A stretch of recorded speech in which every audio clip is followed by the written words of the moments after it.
Vamos a hablar con Víctor Soto, es economista, la verdad que siempre es un enorme placer escucharlo acá en la radio y aprender un poco de los que nos cuenta, naturalmente con la sencillez que lo hace para entender los temas económicos que suelen ser muy complejos. Hola Víctor, ¿cómo va? Buenas tardes, bienvenido a La Patriada. Buenas tardes a todos. Sí, bueno, es una semana complicada. Sí, ¿no? Sí. Es jodida, porque hay muchas cosas por definir, poco tiempo y hay un mundo que conspira, te diría. En realidad lo que sucede es que lo que te había dicho la anterior vez en la entrevista, que sí. Massa necesita conseguir dólares para que la economía se estabilice. Ahora estamos en una mini primavera, si se quiere, que es producto del frizamiento del dólar, que en realidad se consigue con ventas de dólares de Banco Central. O sea, el objetivo principal de Massa en estas 2 semanas es conseguir los dólares para tener el Banco Central provisto de los dólares necesarios para las importaciones y el funcionamiento normal de la economía, y hasta el momento lo único que vimos es una sangría todavía de dólares. Entonces, por el momento no está funcionando nada. Bueno, el tiempo es muy corto, es tiránico, es muy poco tiempo para poder implementar una acción que recaude más dólares. Todavía no sabemos nada de la liquidación de las exportaciones.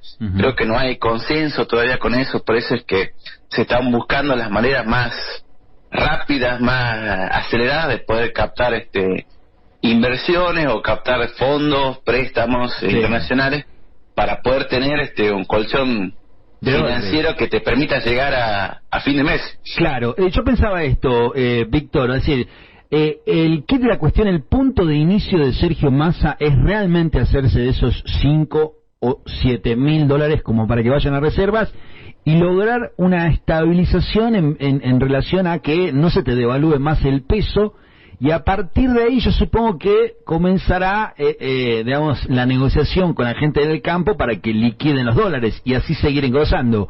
Pero si vos no conseguís esos 5 o 7 millones, mil millones de dólares, tu plan fracasa. No llega a fin de mes. Claro, no llegas a fin. No llega a fin de mes. O sea, es como básicamente que ya te consumiste el crédito de la tarjeta de la tarjeta y bueno, tenés que pagar cuentas y si no consigues el dinero no llega a fin de mes. Esa es la situación que tiene el gobierno actual y bueno, hasta el momento no lo puede solucionar. Más días se pasen y más días se tarden en encontrar una solución a la liquidación de divisas, ya sea el ingreso de algún préstamo o de alguna inversión importante. Hasta que pase eso van a incrementarse los problemas, sobre todo los problemas sociales, porque bueno, necesitas, como bien decís vos, definir lo que va a ser la devaluación, que ya está de hecho, digamos, instalada la devaluación, definirla para después poder definir lo que van a ser las paritarias, los demás valores. O sea, necesitas que la economía tenga precios. Si no tenés los dólares, la economía no tiene precio. O sea, todos los valores que podamos encontrar en el mercado, incluso de nuestros salarios, no son valores reales, porque se pierde la referencia.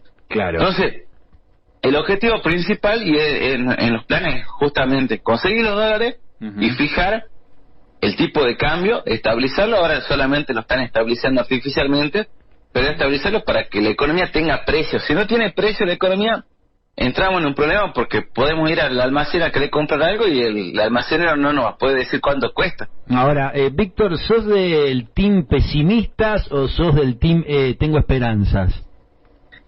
Realista. Digamos, yo creo que la economía tiene que ser realista. La economía se basa en cuestiones reales y concretas. La producción, el trabajo son valores reales, concretos, que se miden, digamos, en función de horas. Los bienes, si bien en el mercado tienen fluctuaciones con relación a los precios, hay algo muy concreto, que eso también es un problema de que debiese trabajar el gobierno, pero bueno, no me resulta óptimo, digamos, a quién llamaron para la Secretaría de Energía. Eso te iba a preguntar. A pesar de que sea de Salta, porque si uno ve el currículum, por más que la formación pareciera apuntar a tener experiencia profesional, la experiencia profesional privada y hasta sectorial apunta a una mirada más que nada, si se quiere, pro mercado, pero que no es acorde a lo que se necesita ahora. Hoy necesita alguien que sepa de costos. Bueno, la nueva funcionaria, una persona que bueno, se dirigió o estuvo a cargo de importantes empresas, cámara de comercio, tiene un conocimiento me imagino, concreto de la micro, no es economista, eso también es un problema, pero más allá de que sea economista o no, tiene que ver con el tema de los costos, porque lo que necesita en Argentina es saber cuántos son los costos de producción de energía. Claro. Eso no lo sabemos, entonces al no saberlo no podemos fijar precios que sean beneficiosos para la sociedad. Nosotros necesitamos saber, en este problema que te estaba narrando recién de la falta de referencia de precios, cómo tener los costos más bajos posibles para que las empresas, los ciudadanos puedan tener una vida medianamente digna. Claro. Si vos dejás que los costos de la producción, como es la energía, queden librados al mercado, estamos en un problema porque no es lo mismo el precio del barril a nivel internacional, con todas las guerras que hay, que el costo real de sacar petróleo en Argentina. O sea, hay una diferencia bastante grande que hay que analizarlo, y lo mismo con otros costos. No solamente estamos hablando de energía, sino estamos hablando incluso, por ejemplo, en el tema de la minería, estamos hablando de los precios testigos. Hace mucho tiempo no habían precios testigos, recién por una cuestión de subvaluación de litio que se extraía de aquí de Salta y de Catamarca, surgió el escándalo de evasión. Pero si no hay precios reales de los costos de producción, entonces ¿cómo hacemos para ver el margen de ganancias que tienen los sectores empresariales? Entonces ese es un problema, porque también nos dicen hay que quitar los subsidios para que la gente pague el precio de la energía. Pero bueno, el precio lo sabemos porque las empresas lo definen, pero no sabemos el costo. ¿Cuánto le cuesta a EDESA producir energía? ¿Y cuánto le estamos pagando de más? Ahora, yo soy un convencido de que esto lo he hablado con especialistas y han logrado darme, digamos, respaldos como para pensar lo que hoy pienso respecto de esto. Estamos yendo un poco a contramano de lo que está haciendo el mundo respecto de, digamos, el sistema energético que opta por Argentina, que es un sistema extractivista, digamos, su matriz energética es extractivista, y nosotros tenemos lugares en Argentina en donde podríamos aprovechar el mar, podríamos aprovechar el viento, podríamos aprovechar el sol para generar energía. Sin embargo, seguimos apostando a, digamos, esta cuestión extractivista de los combustibles fósiles. Y el mundo está yendo por otro lado porque no da para más el planeta Tierra con las lógicas con que se vino manejando. De hecho, el mejor ejemplo es Alemania, que va, ya creo que si ya no lo hizo, lo está por hacer en estos días, en estas semanas, en estos meses, de cambiar su matriz energética y directamente no utilizar esto del sistema extractivista. Es decir, estamos apostando a salvarnos con un sistema que en algún momento lo vamos a tener que cambiar. Entonces yo no sé si esa idea, por ejemplo, Flavia Rollón la tiene, o hay margen como para discutirla, porque está claro que no hay tiempo, pero que se pretende hacer algo que se debiera haber hecho en el tiempo y no, y bueno, y se perdió la posibilidad, y ahora hay que ir detrás de todas las necesidades y del tiempo y de los aprietes. Es decir, mira, lo decí más claro porque más o menos siendo esta idea.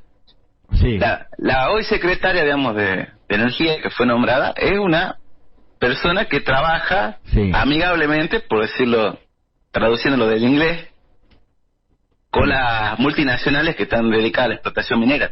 Si nosotros vemos la ley de promoción minera en Salta, no deja recaudación impositiva en la provincia y es explícitamente extractivista, sin control medioambiental, sin control ni siquiera laboral. No están asegurados los derechos de los obreros que trabajan en las minas.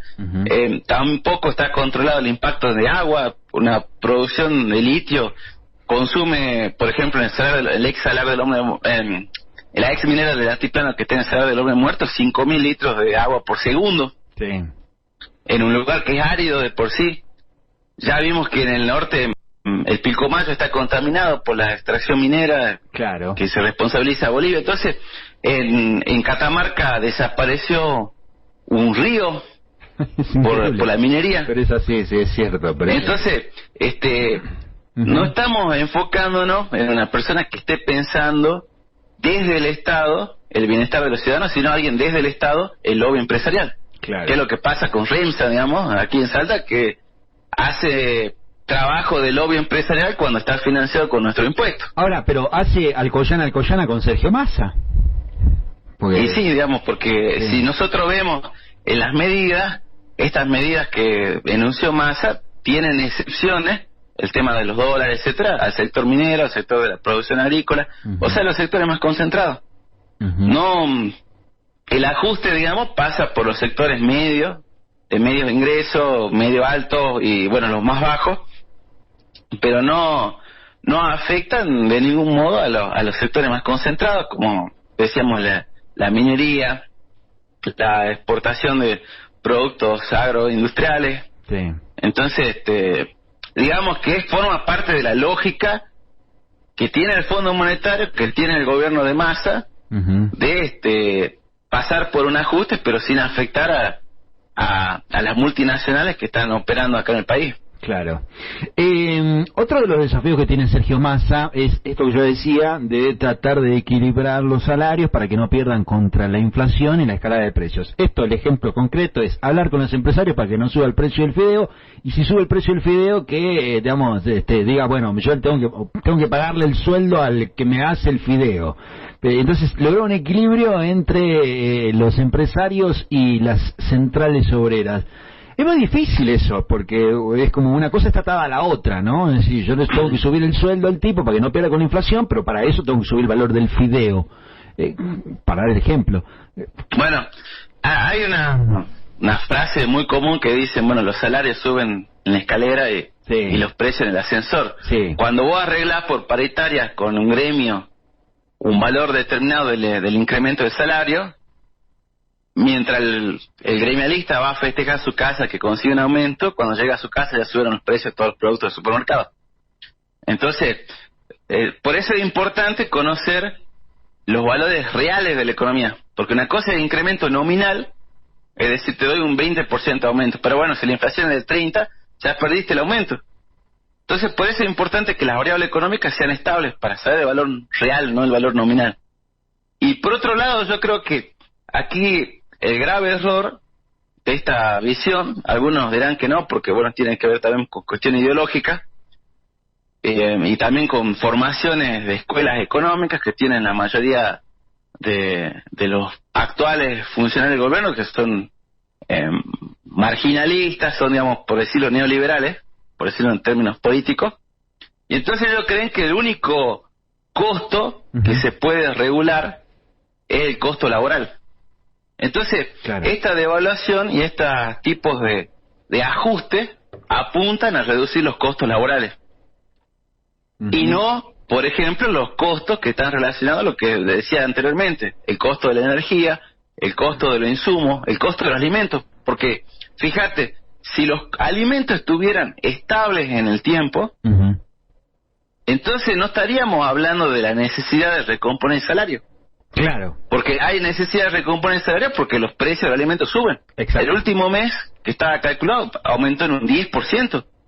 Y cualquier persona lo puede comprobar yendo a la carnicería, al supermercado, al almacén.